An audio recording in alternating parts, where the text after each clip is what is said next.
Hello friends, welcome to SSC coaching centre. दोस्तों आज की वीडियो में बात करेंगे मिसिंग नंबर के प्रश्नों की। और यहाँ पर दोस्तों हम देखें तो 3 × 3 का एक सिमेट्री दिया गया है। मिसिंग नंबर कहाँ पर है? यहाँ पर। मतलब ये है कि यहाँ पर कौन सी संख्या आपकी आएगी।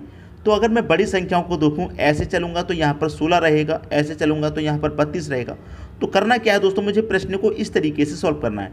जिस तरीके से यहाँ पर 16 आया है, यहाँ 32 आया, उसी तरीके से क्वेश्चन मार्क की संख्या आपको मिल जाएगी। तो ये 16 मुझे किन संख्याओं से मिलेगा? 3 और 5 से। तो 3 और 5 का मैं कुछ ऐसा करूँगा कि मुझे 16 मिल जाएगा। तो देखिए कैसे मिलेगा। 3 और 5 दे रखा है, मैं क्या करूँ दोस्तों, 3 और 5 दोनों को जोड़ दूँ। 3 और 5 दोनों को जोड़ने पर मुझे कितना मिलेगा? 8। इन दोनों संख्याओं को जोड़ने से मुझे कितना मिला? 8। और 16 बनाने के लिए मुझे क्या करना होगा? 8 का मल्टीप्लाई अगर मैं 2 से कर दूंगा तो मुझे 16 मिल जाएगा। ठीक है, यहाँ दोनों को हमने जोड़ा था तो यहाँ भी जोड़ देंगे। 7 को और 9 को जोड़ेंगे तो आप जानते हैं 16 होता है। यहाँ 2 से मल्टीप्लाई किया तो यहाँ भी 2 से कर देंगे। 16 दूने का कितना हो जाएगा? आप बोलेंगे सर 32 हो जाएगा। 32 यहाँ पर दे रखा है। उसी तरीके से आप यहाँ पर जोड़ दीजिए इनको। यहाँ पर जब मैं इनको जोड़ूंगा 11 और 13 कितना होता है दोस्तों? आप कहेंगे सर 24 होता है। यहाँ 2 से मल्टीप्लाई किया, यहाँ 2 से किया, तो यहाँ भी हम क्या करेंगे? 2 से मल्टीप्लाई कर देंगे। तो 24 का मल्टीप्लाई 2 से करेंगे, कितना आ जाएगा? 48। 48 देखिए किस ऑप्शन में है? सी ऑप्शन में आपका 48 दे रखा है। ये आपके प्रश्न का सही आंसर हो जाएगा। ठीक है दोस्तों, अब देखेंगे अगला प्रश्न। अगला प्रश्न है, ये जो प्रश्न है बिल्कुल पहले के प्रश्न की तरह सिमिलर है। सिमिलर कैसे है देखिए, मैं आपको बता दूं कि पहले प्रश्न में हमने क्या किया, इन दोनों को जोड़ा था और 2 से मल्टीप्लाई। लेकिन यहाँ पर क्या करेंगे, इन दोनों का अंतर करेंगे। मतलब 11 में से अगर मैं 2 घटा दूंगा तो 9 आ जाएगा, और 9 का मल्टीप्लाई 2 से कर दूंगा तो मुझे 18 मिल जाएगा, ये वाला। ठीक है, तो एक प्रश्न मैंने आपको कराया प्लस वाला, एक करा रहा हूँ माइनस वाला। यहाँ पर भी घटा देंगे, 5 में से 2 घटा देंगे 3, और 3 का मल्टीप्लाई कितने से करेंगे? जब यहाँ 2 से कर रहे हैं तो यहाँ भी 2 से करेंगे। 3 दूने का कितना आ जाएगा? 6। तो क्वेश्चन मार्क की जगह क्या आएगा दोस्तों? 6 आएगा। 6 दे रखा है बी ऑप्शन में। लेकिन हम क्या करेंगे, आगे भी चेक कर लेते हैं। 12 में से 5 घटाऊंगा 7 आएगा। यहाँ 2 से मल्टीप्लाई कर रहे हैं तो यहाँ भी 2 से करेंगे। 7 दूने का कितना हो जाएगा? 14। यहाँ पर 14 ही तो दे रखा है। तो आपके प्रश्न का जो सही आंसर है वो क्या हो जाएगा दोस्तों? 6 हो जाएगा। उम्मीद करता हूँ कि प्रश्न आप सभी को अच्छे से समझ में आ गया होगा। अब देखेंगे अगला प्रश्न। अगला प्रश्न है दोस्तों, इस बार प्रश्न में मिसिंग नंबर दोस्तों बीच में दिया गया है। जब बीच में मिसिंग नंबर दिया जाए तो क्या होता है कि ये बीच वाली संख्या कैसे आई, ये बीच वाली संख्या कैसे आई, उसी तरीके से ये बीच वाली संख्या आपको मिलेगी। तो सबसे पहले ये बीच वाली संख्या हमको फाइंड करनी है 15। 15 किन से मिलेगा आपको? 4 से और 3 से ही तो आपको ये 15 बनाना है। तो 4 और 3 से 15 आप कैसे बना सकते हैं? अगर आप 3 का 4 का मल्टीप्लाई कर दें तो कितना हो जाएगा? 12। लेकिन 15 बनाने के लिए आपको क्या चाहिए? अगर आप 12 में 3 जोड़ देंगे तो आपको कितना मिलेगा? 15। ये 3 कहाँ से आया? ये हमने अपनी तरफ से जोड़ दिया। ठीक है, पहली संख्या लास्ट वाली संख्या का मल्टीप्लाई करके 3 जोड़ दिया। तो यहाँ भी वही करेंगे, पहली और लास्ट वाली संख्या का मल्टीप्लाई करके 3 जोड़ देंगे। तो 7 5 कितना हो जाएगा? 35 हो जाएगा। यहाँ 3 जोड़ा तो हम यहाँ भी 3 जोड़ेंगे। 35 में 3 जोड़ेंगे, 38 हो जाएगा। ये 38 यहाँ पर दिया गया है। वही तरीका यहाँ पर लगेगा दोस्तों। 3 का 5 का मल्टीप्लाई करेंगे, 5 3 का कितना? 15। अब यहाँ पर 3 जोड़ रहे हैं तो यहाँ पर भी 3 जोड़ेंगे। 15 में 3 जोड़ देंगे, आपका आंसर आ जाएगा 18। 18 दे रखा है आपके बी ऑप्शन में। ये हो गया सही आंसर। आ गया दोस्तों सभी की समझ में प्रश्न। अब देखेंगे अगला प्रश्न। अगला प्रश्न है, यहाँ पर भी 3 × 3 का सिमेट्री है। क्वेश्चन मार्क दे रखा है यहाँ पर। ठीक है, यहाँ पर 20 कैसे आया, 12 कैसे आया, उसी तरीके से आपको ये संख्या मिलेगी। तो 20 किन संख्याओं से बनानी है आपको? 9 से और 4 से आपको 20 बनाना है। तो मैं क्या करूं, अगर 9 में से 4 को माइनस कर दूं, 9 में से 4 को माइनस कर दूंगा, कितना आएगा? 5। अब हमको चाहिए 20, तो 5 से 20 बनाने के लिए क्या करेंगे? अगर मैं 5 का मल्टीप्लाई 4 से कर दूं, 5 चौके कितना हो जाएगा? आपका 20 हो जाएगा। आई दोस्तों बात समझ में? ठीक है, अब वही यहाँ पर करेंगे। 8 में से अगर मैं 5 को घटा दूंगा, 8 में से 5 को घटा दूंगा, 3 बचेगा। लेकिन मुझे कितना चाहिए? 12 चाहिए। तो देखिए यहाँ पर क्या होगा कि मैंने 5 का मल्टीप्लाई 4 से किया था। ठीक है, यहाँ 3 का मल्टीप्लाई 12 बनाने के लिए कितने से करना पड़ेगा? आप जानते हैं कि 4 से मल्टीप्लाई करना पड़ेगा। 3 चौके 12 यहाँ पर हो जाएगा। ठीक है, समझ में आई बात? यहाँ 4 से मल्टीप्लाई हुआ, यहाँ भी 4 से हो गया। यहाँ पर भी वही कर दीजिए। 7 में से अगर आप 6 को घटाएंगे तो 1 बचेगा। यहाँ 4 से मल्टीप्लाई हो रहा है तो यहाँ भी 4 से होगा। तो 1 का मल्टीप्लाई 4 से करने पर 4 ही मिलेगा आपको। 4 किस ऑप्शन में है ये देख लीजिए। पहले ऑप्शन में 4 दे रखा है। ये आपके प्रश्न का बिल्कुल सही आंसर हो जाएगा बिना किसी डाउट के। ठीक है दोस्तों, सबकी समझ में आ गया होगा। अब देखेंगे अगला प्रश्न। अगला प्रश्न है, देखिए प्रश्न की अगर हम बात करें तो यहाँ पर दे रखा है बीच में क्वेश्चन मार्क। तो ये बीच में संख्या कैसे आई है, ये बीच में कैसे आई है, उसी तरीके से ये बीच वाली संख्या आपको मिलेगी। यहाँ दे रखे हैं आपके ऑप्शन। तो देखिए सबसे पहले यहाँ पर बीच में कैसे आया 225, ये हमको पता करना है।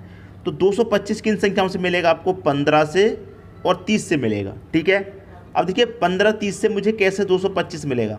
अगर मैं 15 का 30 का मल्टीप्लाई कर दूँ, 15 त्रिक का कितना होता है, आप बोलेंगे सर 15 त्रिक का होता है 45। ठीक है, और एक ही जीरो तो यहाँ पर हो जाएगा 450। तो 15 का मल्टीप्लाई 30 से करने पर आता है 450। अगर इसमें 450 में क्या करूँ, 2 से डिवाइड कर दूँ, इसका हाफ कर दूँ, तो कितनी बार जाएगा आप जानते हैं, 225 बार जाएगा। ठीक है, सीधा सीधा 225 बार जाएगा। तो यहाँ 225 ही दे रखा है। क्लियर हुई बात। यहाँ पहली संख्या लास्ट वाली का मल्टीप्लाई करके 2 से डिवाइड कर दिया। यहाँ भी वही करेंगे, पहली और लास्ट वाली का मल्टीप्लाई करके 2 से डिवाइड। तो पहली और लास्ट वाली मल्टीप्लाई करेंगे, 7 दूने का कितना हो जाएगा आप जानते हैं 14। एक ही जीरो गया है तो 140। यहाँ पर क्या करेंगे, यहाँ 2 से डिवाइड दिया तो यहाँ भी 2 से डिवाइड देंगे। तो 2 से डिवाइड देंगे 140 में तो 70 बार जाएगा। बीच में 70 ही तो दे रखा है। लॉजिक सबकी समझ में आ गया। वही यहाँ पर कीजिए, 3 का 8 का मल्टीप्लाई करेंगे, 8 त्रिक का कितना होता है 24 होता है। इसका भी क्या करेंगे, 2 से डिवाइड कर देंगे तो कितनी बार में जाएगा, 12 बार में। 12 कहाँ दे रखा है, किस ऑप्शन में, ई ऑप्शन में दे रखा है, लास्ट में सबसे ज़्यादा 12। ये आपके प्रश्न का क्या हो जाएगा, सही आंसर हो जाएगा। और प्रश्न भी आपको बहुत अच्छे तरीके से दोस्तों समझ में आ गया होगा। अब देखेंगे अगला प्रश्न। अगला प्रश्न है, इस प्रश्न की दोस्तों बात करें तो मिसिंग नंबर कहाँ पर दिया गया है, यहाँ पर। और बड़ी संख्याएं देखें तो बड़ी संख्या कहाँ पर दी गई, नीचे की तरफ। यहाँ पर 85, यहाँ पर 126, नीचे की तरफ बड़ी संख्या दी गई है। तो प्रश्न को क्या करेंगे, हम नीचे की तरफ सॉल्व करेंगे। तो यहाँ ये 85 कैसे आया, यहाँ पर ये 126 कैसे आया, उसी तरीके से ये क्वेश्चन मार्क वाली संख्या आपको यहाँ पर दोस्तों मिल जाएगी। ठीक है, अब देखिए ये 85 आपको किन संख्याओं से मिलेगा, 5 से और 20 से। तो मैं यहाँ पर क्या करूँगा कि 5 का और 20 का मल्टीप्लाई कर दूँ। 5 का 20 का अगर मैं मल्टीप्लाई कर दूंगा तो कितना हो जाएगा आप जानते हैं, 100 हो जाएगा। ठीक है, लेकिन मुझे तो 85 चाहिए। तो एक बार मैंने दोनों का मल्टीप्लाई कर दिया, एक बार क्या कर दूंगा, दोनों का अंतर। तो 20 में से 5 घट जाएगा अंतर में, तो 20 में से 5 घट जाएगा तो कितना बचेगा, 15। तो मैं इस 100 में से क्या करूँगा, 15 माइनस कर दूंगा। 100 में से 15 जाएगा, 85 आ जाएगा। आई दोस्तों बात समझ में, पहले दोनों का मल्टीप्लाई करके लिखा, फिर दोनों का अंतर करके लिखा, घटा दिया। अब वही यहाँ पर करूँगा दोनों का मल्टीप्लाई, 6 का मल्टीप्लाई 24 से करूँगा, कितना हो जाएगा, 6 चौके 24 का 4, कैरी का 2, 6 दूने का 12, कैरी का 2 14। एक बार दोनों का मल्टीप्लाई किया, एक बार दोनों का अंतर। 24 में से 6 जाएगा, कितना आएगा दोस्तों आप जानते हैं 18। घटा दीजिए, 144 में से 18 घटाएंगे कितना आएगा, 126 आएगा, जो कि यहाँ पर दे रखा है। वही लॉजिक यहाँ पर लगेगा, पहले दोनों का मल्टीप्लाई कर दीजिए।